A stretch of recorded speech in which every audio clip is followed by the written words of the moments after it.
مرنے کے بعد انسان کی جو پہلی رات قبر میں گزرتی ہے وہ انتہائی خوفناک رات ہوگی۔ منکر نکیر جس شکل میں انسان کے سامنے آتے ہیں نا، سن کے انسان پر لرزہ طاری ہو جاتا ہے، انسان پر کب کبھی طاری ہو جاتی ہے۔ حدیث میں آتا ہے یاد رکھنا یہ سب کے لیے ہے، چاہے کوئی گنہگار ہے یا کوئی اچھا بندہ ہے، سب کے سامنے منکر نکیر کی یہی شکل ہوگی۔ وہ سامنے آئیں گے، ان کی آنکھیں ایسی ہوں گی جیسے بڑے بڑے دیگچے ہوتے ہیں، لال کلر کی آنکھیں۔ امیجن تو کریں، فل گھپ اندھیرا ہوگا، زمین سے 6 فٹ نیچے آپ کی قبر ہوگی اور کوئی نہیں ہوگا۔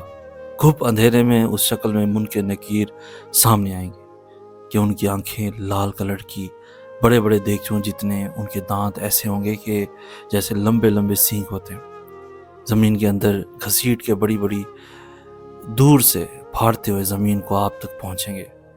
تو ایک عام آدمی جو ہوتا ہے، جس کا صرف اور صرف اپنے ظاہر پر جو ہے نا وہ توکل ہوتا ہے، وہ انسان تو ایسی کنڈیشن میں ویسے ہی مر جائے گا۔ صرف ایک ذات ہے، ایک چیز ہے جو اس وقت بھی قائم رہ سکتی ہے، کامل رہ سکتی ہے، اور وہی ذات ہے جو آپ کے اندر بستی ہے، جسے اللہ کا امر بولتے ہیں۔ جسے انسان نے زندگی میں خود ہی کا سفر طے کیا ہوتا ہے نا، وہ انسان جو ہے وہ تو اس وقت کانپے گا نہیں، اور ان کا جواب وہ قائم ہوگا کہ جواب دے گا۔ لیکن جس انسان کو اپنے اندر کی خبر نہیں ہے، وہ اس وقت کچھ بھی نہیں کر پائے گا، وہ لاجواب ہو جائے گا۔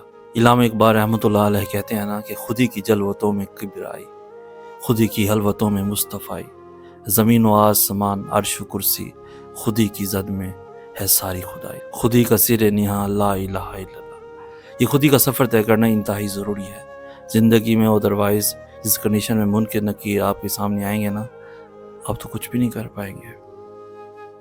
مزید ایسی دل خراش خوبصورت انفارمیٹیو ویڈیوز کے لیے ہمارا چینل سید احسن آس بھی ضرور سبسکرائب کیجیے۔